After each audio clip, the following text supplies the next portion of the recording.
Všechno není vždy takové, jak se zdá. Něco je k neuvěření. Televize Prima uvádí seriál Věřte, nevěřte. Pořadem provází Jonathan Frakes. Žijeme ve světě, ve kterém existuje reálné i zdánlivě nemožné, kde skutečnost na sebe bere podobu iluze a kde jsou některé věci nevysvětlitelné. Dokážete odlišit pravdu od smyšlenky? Vyzkoušejte si to. Podívejte se na následující příběhy a věřte, nevěřte.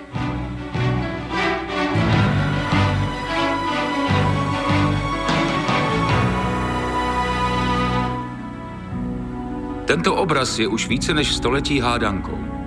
Někteří na něm vidí elegantní mladou dámu a jiní naopak portrét staré ženy. Tak jaká je? Mladá nebo stará, nebo obojí? Dnes uvidíte příběhy, které se skutečně staly, ale také ty, které jsou vymyšlené. Na konci pořadu se dozvíte, jak to bylo. Ale pozor, rozdíl mezi faktem a fikcí je nepostřehnutelný jako mezi mládím a stářím. Piloti patřili k nejobdivovanějším hrdinům už od dob bratří Wrightových. Ale i když dnes existuje ta nejmodernější počítačová technologie, lidé si stále představují, jak dobývají vesmír jen díky svým schopnostem. V každém z nás je kus dobrodruha. Takový byl i otec Michaela Raidera. Michael viděl v otci hrdinu i svého ochránce. A když vyrostl, sdílel jeho vášeň pro dobrodružství. Ale ani tak nebyl připraven na jednu velmi podivnou příhodu. Letadlo.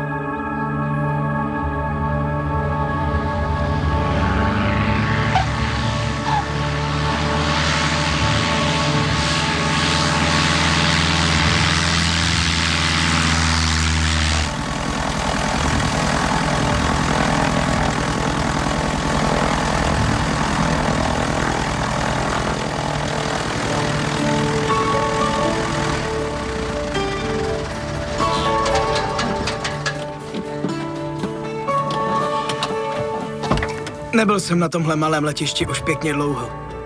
Za starých časů jsem ale lítal můj táta pravidelně. Plánoval jsem jenom krátkou zastávku, ale osud o téhle cestě rozhodl jinak.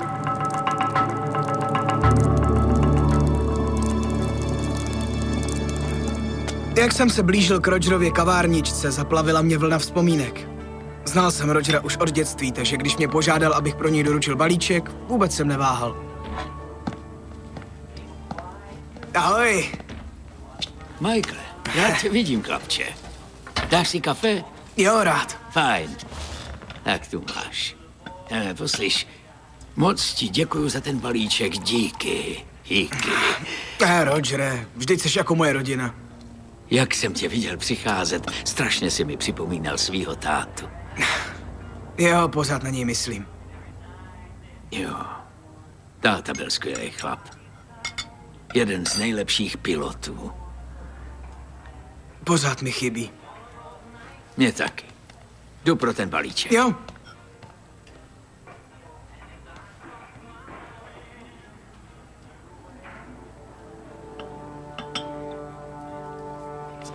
Skoro jsem na tu fotku, kde jsem s tátou zapomněl.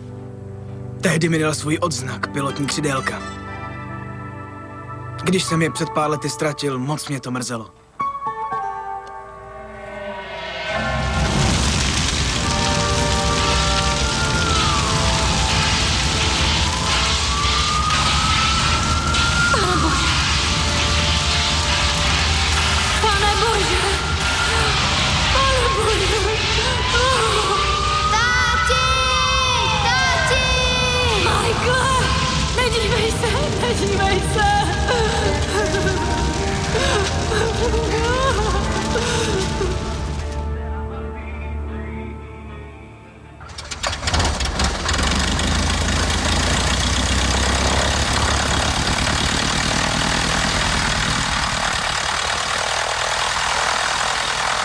Hej, Michaele.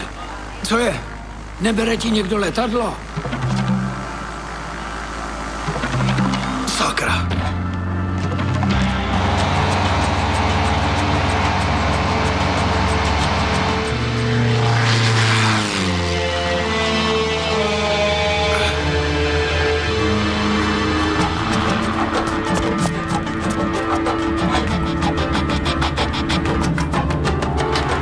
A7 Bravo, příjem! A7 Bravo, slyšíte mě? A7 Bravo, slyšíte mě? A7 Bravo, příjem!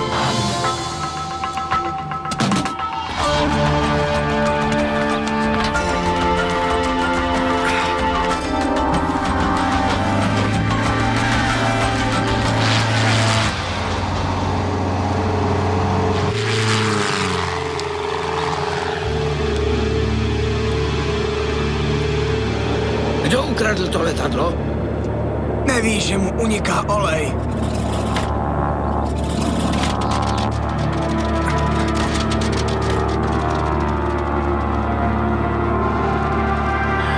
Tohle asi nezvládne.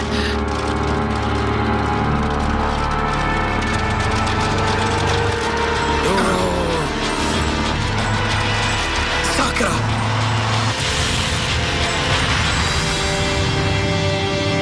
Pane bože! Ne, to ne! Kluci!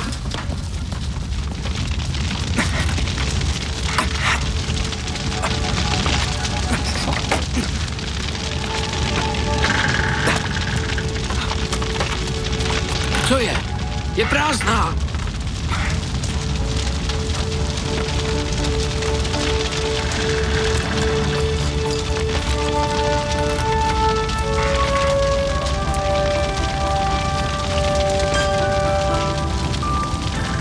Nikdo tam není! Ale byl tu. Michael, dělej! Vypadni ho tamtud! Michaele!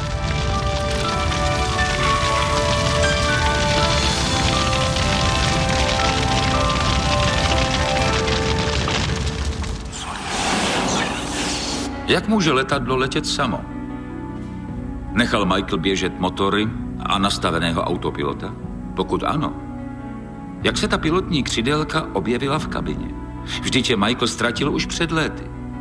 Vypadli snad při havárii od někud, kde předtím uvázli? A nebo je vysvětlení tajemnější? Třeba řízení převzal duch Michaelova otce, aby syna zachránil. Na vás je se rozhodnout, zda se tento příběh stal, nebo je to jen takový úlet. A teď nás čeká žena, která bojuje o svůj život.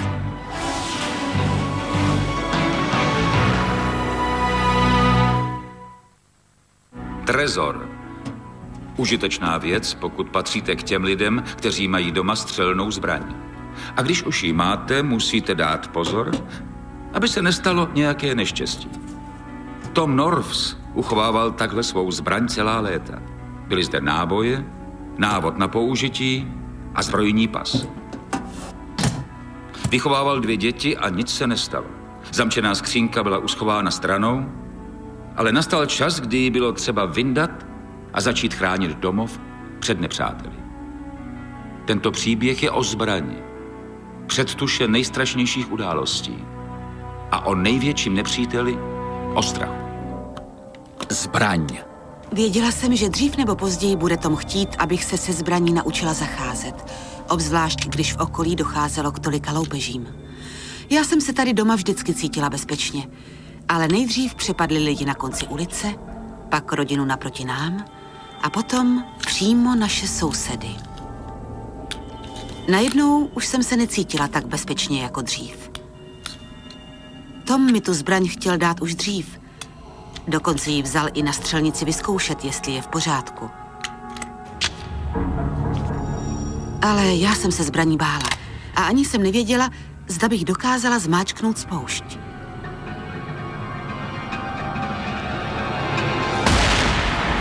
Teda, kdyby se ten chlap objevil u nás v domě, nevím, co bych... Je mi to moc líto, že jsem tu nebyl. Hele, Drakeovi se vzbudili a v baráku byl cizí chlap. Na tváři měl lyžařskou kuklu a hrabal se jim v šuplatech hned vedle postele. To je přece strašná drzost. Podle policie vykradl všechny 3 domy jeden chlap. To doufám. Nerada bych si myslela, že se tu po okolí toulají celé hordy lumpů. Je to hrozné. Nechápu, co to může být za blázna, že ho baví terorizovat celé okolí. Snad už na to brzy přijdou. Možná bych teď neměl radši jezdit pryč. Nemám to zrušit? Ale ne. Celý život si dřel a čekal. Modlil ses, aby tě povýšili. A teď, když jsou děti dospělé a vyletěly z hnízda, tak si konečně můžeš vyplnit svůj sen. Ale... Zvládnu to. Dobře. No, radši bych měl jistotu. O, Tome, to ne, ještě nakonec zastřelím sama sebe, já to Tahle vím. zbraň střílí jenom padouchy. To ti říkal táta? A ty tomu věříš? No jasně, vždyť to byl policajt. Nosil uniformu a tuhle zbraň. Tak proč bych mu neměl věřit? Já nevím, já těmhle věcem nerozumím, nemám dobrý pocit, když tu zbraň vidím. S tím si nelám hlavu. Půjdem na střelnici a jakmile si na tuhletu zbraň zvykneš, zjistí, že není čeho se bát. Ne, prostě to necháme být, jsem nemožná. Vždyť ti to šlo. No jo, trefila jsem dokonce terč. Vždyť to bylo poprvé, časem se zlepšíš. Jasně, kdy? Doufám, že tu zbraň nebudeš muset použít, ale pokud ano, budeš vědět, jak na to. Jo. Tu noc jsem špatně spala. Musela jsem pořád myslet na tu zbraň.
Bylo to tak skutečné. Pořád jsem mačkala spoušť, ale nešlo to. Ta zbraň je v naprostém pořádku. Je stará, co když se rozbije? Táta tu zbraň pečlivě udržoval. Je skoro nepoužitá, vždycky ji měl v naprostém pořádku. Nepovídej. Tahle zbraň nesklame. Byl to jenom sen. Já vím. Všechno v pořádku? No, to nevím. Nemám to zrušit? Ne, to ne. Musím se s tím vyrovnat. A ty musíš pracovat tak, že? Zvládnu to.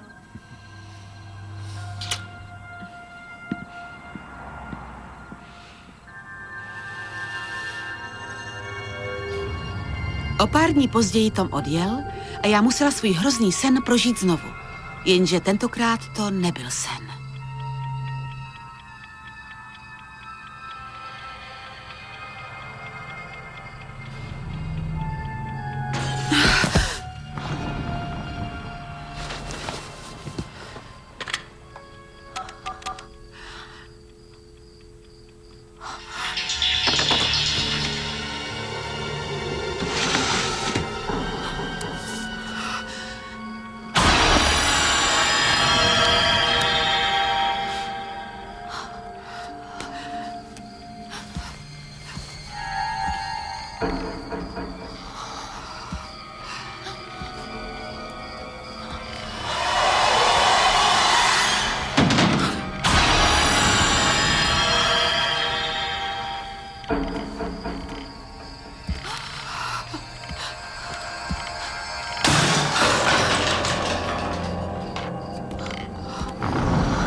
já, mami, ne, to jsem já, mami! Mami! To jsem já, mami! Pane bože, málem jsem tě zabila.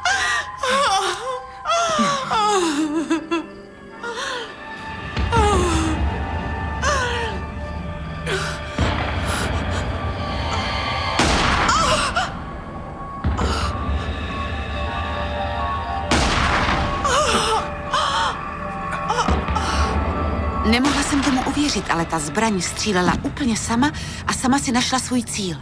A podivnou shodou okolností ji zasáhla a zabila lupiče, který se celou tu dobu schovával v našem domě. Syn se v noci vrátil domů a zjistil, že si zapomněl klíče a tak vlezl dovnitř přes balkon. Ironií je, že se dovnitř dostal ve stejnou dobu i zloděj. Jak vysvětlíte to, že zbraň na syna nevystřelila, ale na lupiče o něco později ano?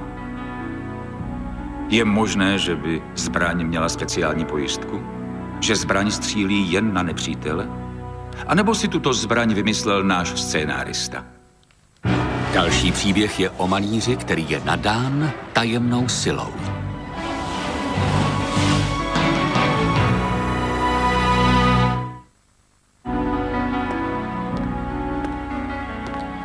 Jaká tajemství skrývá takový portrét? Proč nás oči z obrazu jakoby sledují, když jdeme kolem? Je pravda, že když někdo namaluje náš portrét, nastává zvláštní jev. Všichni jsou srozuměni s tím, že obraz přežije onu zobrazenou postavu i umělce. Malíř William Corzine věřil na sílu portrétu víc než většina lidí. Navíc ho jeho dovednost postupně přivedla až k otázce. Má umělec vztah k životu nebo smrti? Umění je složité a komplexní téma. Portrét. Po celá staletí se lidé snaží definovat, co je vlastně umění a popsat ho. Když se uznávaný krajinář William Corzine začal věnovat malování portrétů, přineslo mu to neznámý pocit síly, který předtím nikdy nezažil.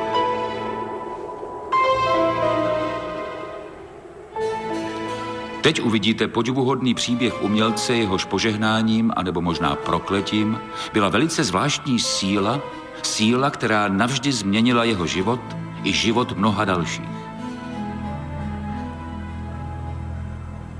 Hotovo.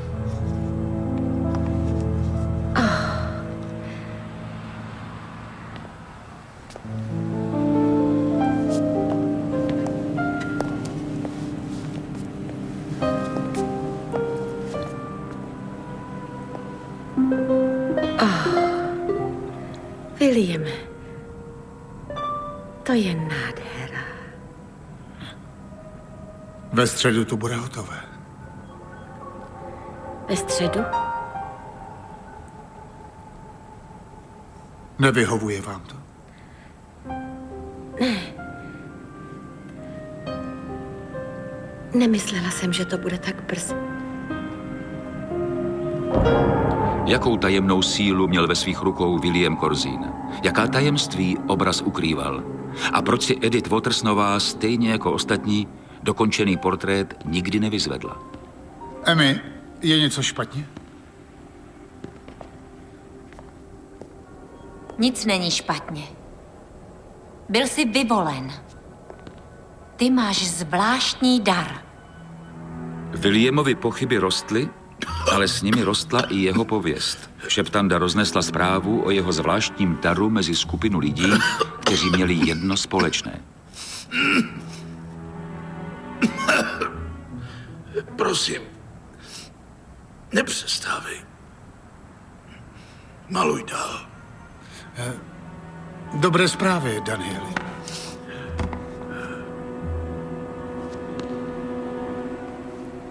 Portrét je hotový.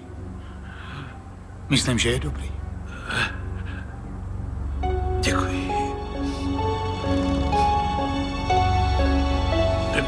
Kdy můžu očekávat? Můžeš si ho vzít v pondělí. Pro všechny portrétované znamenal William poslední útočiště, poslední naději, jak skončit nekonečné dny utrpení, agónie a bolesti. Dobrý den. Přejete si? Chtěla bych, abyste namaloval můj portrét. Tohle je soukromý ateliér. Já vím. Nemohu vám moc zaplatit. Ale opravdu velice potřebuji, abyste namaloval můj portrét. Nejde o peníze, jen si vybírám, koho maluji. Paní Watersnová říkala, že mi pomůžete.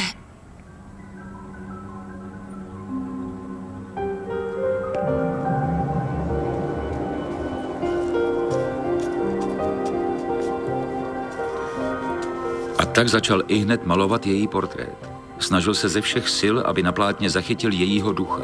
Chtěl prostě pomoci opuštěné Michelle, která k němu přišla ve chvíli nouze.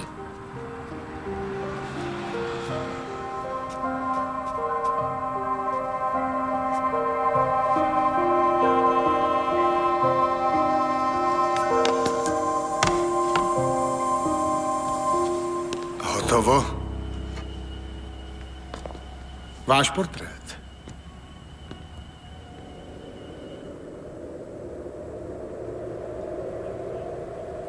Děje se něco? Ne. Ne, je to dobré, je to úžasné. Nečekala jsem, že to bude tak působivé.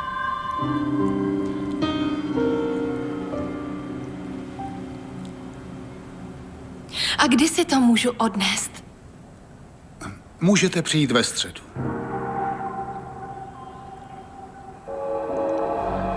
Portrét Michelle měl být jeho mistrovským kusem, ale místo toho odstartoval sérii událostí, které později zničily jeho svět. William Corzine? Ano, to jsem já. Jde o Michelle Taylorovou. Co je s ní? Je mrtvá. Chceme se vás zeptat na pár věcí.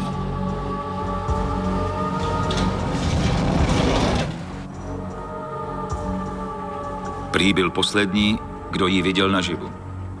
Michelle zemřela za velmi podivných okolností. Řekli mu všechno o ní i o tom, jak zemřela. V hlavě mu vířily tisíce otázek. Jak jí jen mohl tak naprosto věřit? Co se stalo? Udělal jsem strašnou chybu. O čem to mluvíš? Byla to policie. Taylorová je mrtvá. Co pak si ji nemaloval právě kvůli tomu? Nebyla nemocná. Byla v depresi, protože ji opustil přítel. Pane Bože. Bylo jí 23. Byla tak mladá. Jenže já ji namaloval. Zabil jsem ji.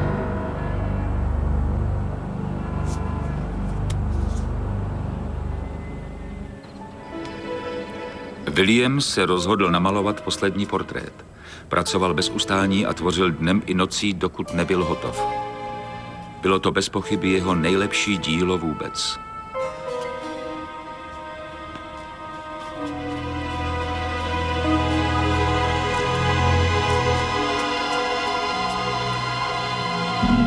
Emmy jeho tělo nalezla druhý den ráno.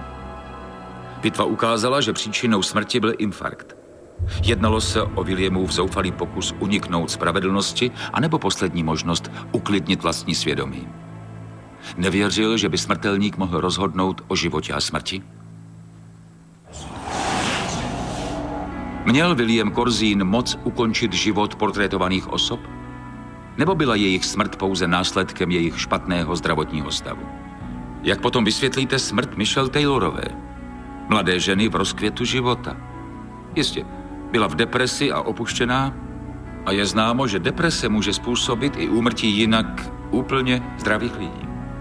Ale co Williamovo poslední gesto? Spáchal namalováním autoportrétu sebevraždu? A nebo jeho srdce nevydrželo hrůzné události poslední doby? Může být tento příběh inspirován skutečnými událostmi? Nebo jde o pouhý umělecký výmysl? Věřte, nevěřte. Za okamžik se v dalším neuvěřitelném příběhu vydají dva chlapci zkoumat nemocniční chodby a otázky života a smrti. Propustka je vzácná věc. Umožní vstup kamkoliv. Každý by ji chtěl. ale dostanou ji pouze nemnozí. Lidé dávají tisíce dolarů, aby získali přístup na sportovní zápasy, koncerty nebo tiskové konference. V nemocnici má jiný význam. Nosí ji jen ti nejkvalifikovanější, my ostatní můžeme jen hádat, jaká tajemství života a smrti se v nemocnicích skrývají. Náš příběh je o 2 mladících a právě takovém průkazu. Propustka. Eddieho jsem potkal, když jsme spolu leželi na pokoji v nemocnici. Moc jsem toho o něm nevěděl, jenže jeho otec pracuje v nemocnici jako doktor a že se bojí smrti. Prováděli mu test za testem, ale nikdo mu neřekl, co mu je. Později jsem zjistil, že měl srdeční slabost. Ale tehdy, kdy se to stalo, jsem o něm věděl jenom to, že je na tom jako já. Že se moc a moc nudí.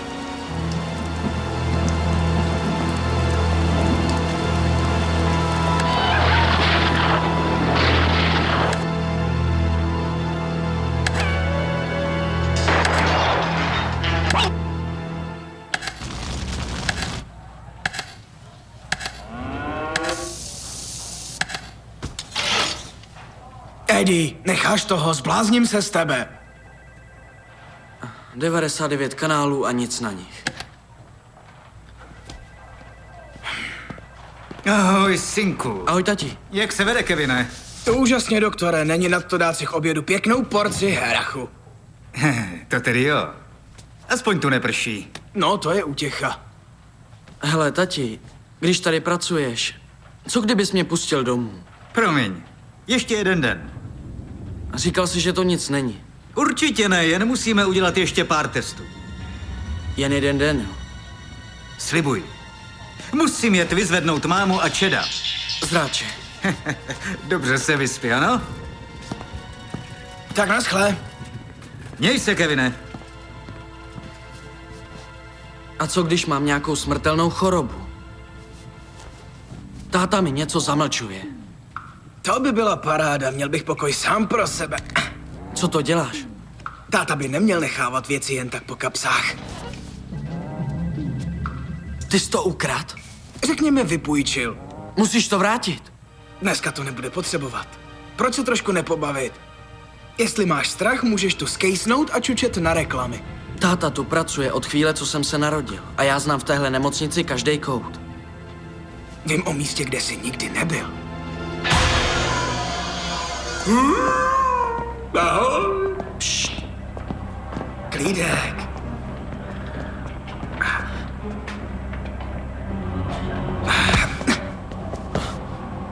Márnice.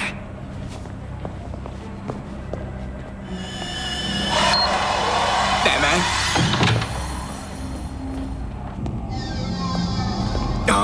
To je paráda. Tohle je tvůj mozek ve formaldehydu. Tohle není nejlepší nápad. Pomoz mi, Eddie, pomoz mi! Z toho bude pořádnej malér. To je nádhera. Ano, vydá. Klídek, kdo pak je za dveřmi číslo 1? Co blbneš? Zbláznil ses? Promiň. Já zapomněl, že se bojíš smrti. Hele, já teda jdu pryč. Někdo sem jde, schovej se!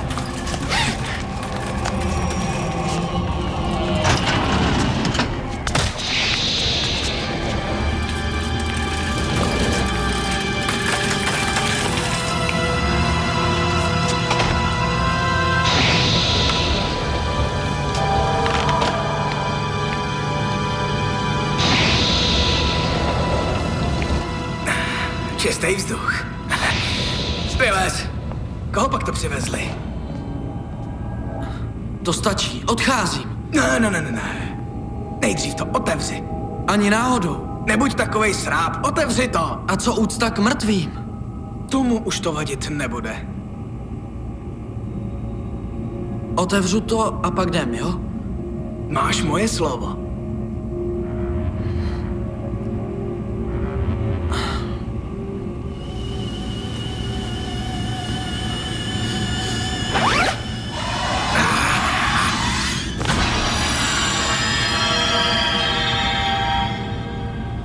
Eddie, to seš ty.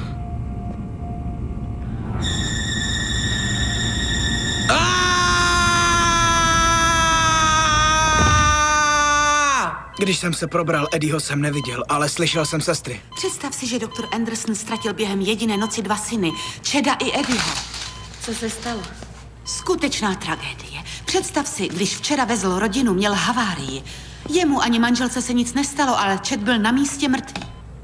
A co se stalo Eddiemu? Po nehodě odvezli Chadovo tělo do márnice. Eddie ho tam uviděl a jeho srdce to nevydrželo. Byly totiž jednovaječná dvojčata.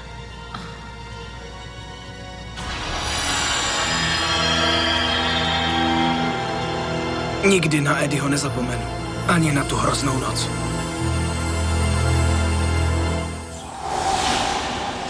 Kdyby Eddie zůstal na pokoji a nechodil v noci po márnici, mohl být ještě naživu. A otec by mu opatrně a šetrně sdělil, že jeho bratr zemřel. Místo toho nečekaně našel mrtvé tělo svého bratra a jeho slabé srdce ten šok nevydrželo. Zemřel jenom proto, že šel do márnice, kde neměl co dělat. Byl to osud, který svedl v jednu chvíli dohromady zvědavého chlapce a mrtvé tělo jeho dvojčete. A nebo vás chceme jen oklamat. A nyní vám předvedeme moderátora a záhadného volajícího. Věřte, nevěřte. Fakta nebo fikce? Tady Jonathan Frakes, dovolal jste se do studia. Říká se, že je pero mocnější než meč. Ale co potom řekneme o takovém mikrofonu? Rozhlasoví moderátoři dokážou oslovit miliony lidí a ovlivnit jejich myšlení. Mají provokovat, bavit, vzdělávat i šokovat. To vše ve jménu takzvaného dobrého rádia. Přes zdání demokratického vztahu mezi moderátorem a rozhlasovými posluchači silnější pozici má moderátor. Cvaknutím tlačítka může volajícího kdykoliv vypnout. Ale co když moderátor svého postavení zneužije? Když se z mikrofonu stane strašlivý nástroj. Je to ještě dobré rádio? Volající. Ahoj, já jsem Barry. Mě nezajímá. Clive Kincaid byl jednička mezi moderátory. Jeho noční proud byl tak populární, že se měl vysílat po celých státech. Jistě Clive se živil na úkor ostatních lidí. K ničemu jinému je v životě nepotřeboval. Obzvlášť ne své posluchače. Bral je pouze jako čísla a čím víc lidí mu volalo, tím byl on sám slavnější, bohatší a mocnější. Jako létající talíř. Takže vy věříte, že jste viděla ufony. Tak já vám něco řeknu, madam. Vy máte v hlavě asi pěkně vymeteno, když z vás vypadne taková pitomost. Proč tomu nechcete věřit? Protože jste husa, pálí vám to jako 2watový žárovce. Povězte, jaké je to žít s takovým zabedněným mozkem. Já jenom říkám, že jsem seděla doma na dvorku. Těšilo mě, madam. Další, jste v Kincaidově nočním proudu. To je Clive Kincaid. Ne, tady Ricky Ricardo, ať už se sjíždíte čímkoliv, co se radši dorazit. Já se jen chci ujistit, že mluvím s Clivem Kincaidem. Další magor. Uvolněte linku. Dobře, tak povídejte. Chci se zeptat na vašeho syna Robbie Griffena. Nerozumím. Robbie Griffin, pamatujete se na něj? Jo, je čas končit, papásinku. Dneska je to samej ulítlej pošuk. Za chvíli pokračujeme, takže zůstaňte ještě na telefonu.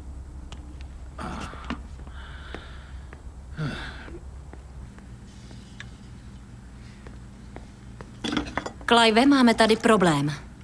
Jaký problém? Neslyšíme volajícího, jako by si povídal sám. To bych mohl. Tak mi sem už ty pošuky nepřepínejte, jasný? Svědomí není hlasem božím, ale darem božím. Já už se z toho zblázním.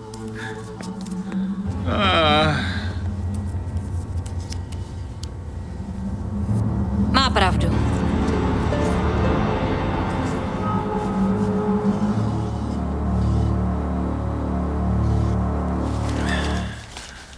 Tady Clive Kincaid, posloucháte živé vysílání nočního proudu. To jsem zase já. Každej pošuk smí volat jenom jednou, takže s Bohem, mladej. Proč ho sem dáváte? Není tam. Neřekl jsem to dost jasně. My neslyšíme. No tak, tady Kincaidův noční proud. Vy jste mi neodpověděl. Pamatujete se na Robbie Griffina? Jo, pamatuju se na Robbie Griffena. Jestli myslíš, že si vyčmuchal něco důležitého z mého života, tak si na omylu. Nashledanou. Noční proud, poslouchám. Zkoušejte, co chcete, ale mě se nezbavíte. Proč jste nikdy nezavolal nebo nepřijel na návštěvu? Co se děje? Já to nechápu. Nikoho neslyším. Tak co je? Tohle je všechno strašně divný. Dobře, tak to vyřešíme. Proč ne? Já jsem byl vždycky ke svým posluchačům upřímný, tak poslouchejte. Hele, projížděl jsem přes Fort Wayne v Indiáně a někoho jsem potkal. Strávili jsme spolu noc. Jasné? No a za pár měsíců mi zavolala, že se mnou prý čeká dítě. Nikdy jste svého syna nenavštívil ani mu nezavolal. Ne, jednou jsem se za ním stavil, když jsem zase projížděl Fort Wayne. Chtěl jsem ho najít a taky našel.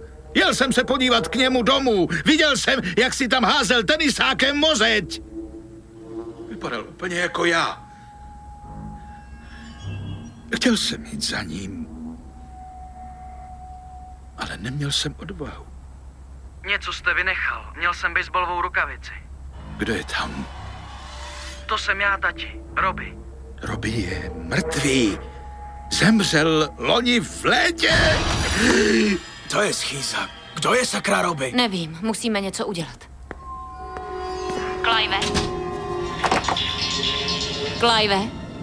Clive, odemkni dveře.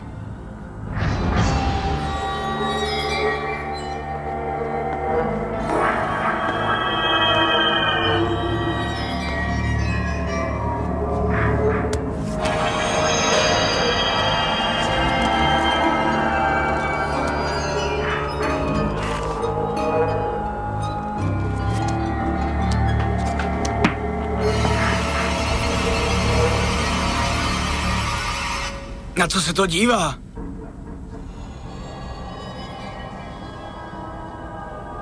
Clive? Zavolám Artyho. Co sakra chceš? Proč mě nenecháš na pokoji? Nikdy jsem dítě nechtěl, chtěl jsem kariéru. Krucinál fakot. Co by dělal s Harantem? To snad není pravda. Co to dělá? Přeskočilo mu. Jasně, že jsem na tebe myslel. Nemůžete to zarazit? Já se o to snažím, ale ovládání nefunguje. V pořádku, tati. Zvoral si to. Víš to ty a vím to já. Neříkej mi, tati. Můj syn je mrtvý. Chci si s tebou povídat, tati. Sklapni! Drž hubu! Nech mě! Přestaň se do mě navážet! Nejseš můj syn! Zmizni z mýho života!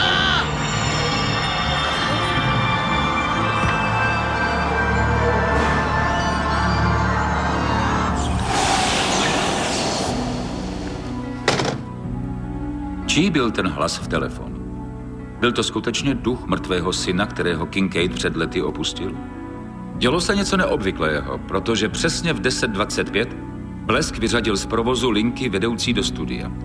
Podle oficiálních záznamů telefonní spojení nefungovalo. Ale právě v ten okamžik začaly záhadné telefonáty Robbie Griffena do studia. Mimochodem, tehdy se Kincaid objevil v rádiu naposledy. Což je zvláštní, protože tu noc měl jeho pořad největší sledovanost. Je tento příběh o rozhlasovém moderátorovi založen na skutečnosti? Zavolejte. Za okamžik vám prozradíme, které z dnešních příběhů byly fikcí a které byly založeny na faktech.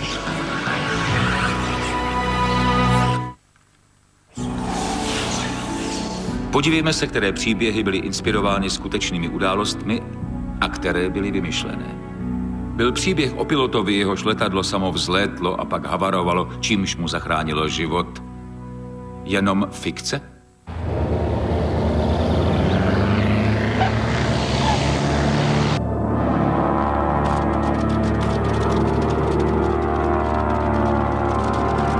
Tohle asi nezvládne.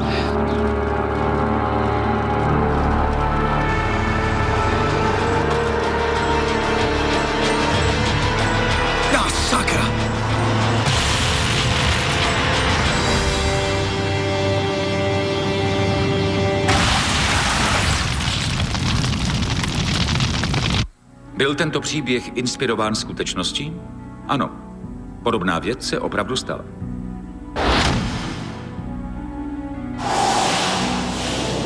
A co příběh o zbrani, která nevystřelila na syna vracejícího se domů? Co tomu říkáte?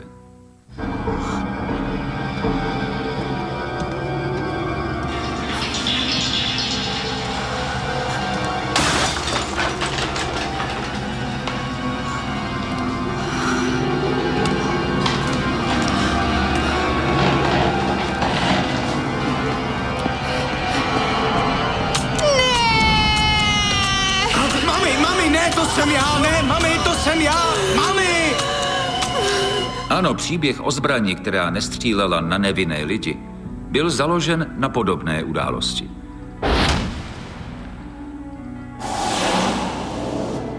A teď umělec, jehož ruce rozhodovali o životě a smrti. Skutečnost nebo fikce?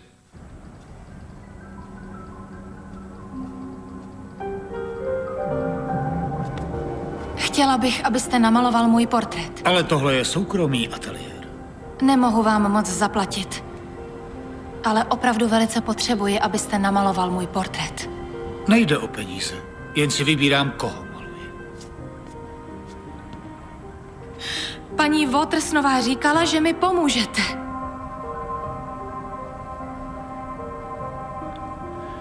Domnívali jste se, že existuje záznam o umělci, který prý měl podobnou moc? Máte pravdu. Existuje. A co ti dva kluci, kteří použili univerzální propustku a vydali se zkoumat márnici? Je to pravda? Ahoj! Klídek!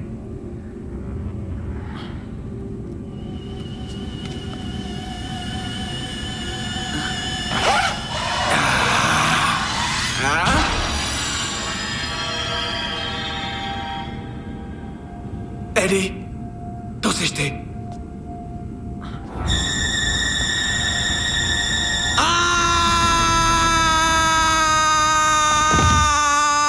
Příběh o chlapci, který objevil mrtvolu svého dvojčete v márnici a pak sám zemřel. Čistá fikce.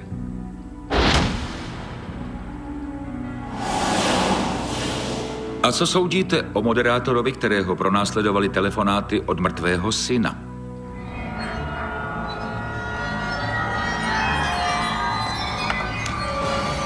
Robbie je mrtvý.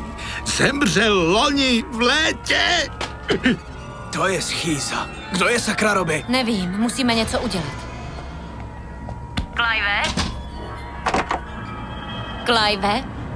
Clive, odemkni dveře.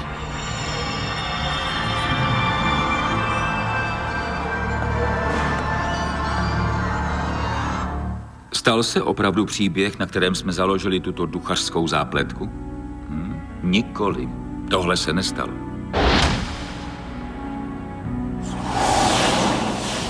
Opět jsme se vám snažili předvést nezřetelnou hranici mezi faktem a fikcí. Dokázali jste to odlišit? Víte, že některé potvrzené pravdy odporují logice zdravého rozumu a lidé se zdráhají jim uvěřit? Nashledanou. Příště vás čekají další záhadné příběhy, tak se nezapomeňte dívat. V českém znění Jiří Plachý, Jan Wagner, Daniela Bartáková, Helena Němcová, Vlaďka Včelná, Jana Mařesová, Marcel Vašinka, Jaroslav Kaňkovský, Jiří Zavřel, Jana Altmanová, Filip Švarc, Karel Richter a další. Překlad Zbyněk Ryba. Zvuk Michal Beringer. Produkce Jana Prášilová a Ivana Prejdová. Úprava a režie Jitka Kučerová. České znění připravila produkce AS. Vyrobila Prima Plus AS, televize Prima 1999.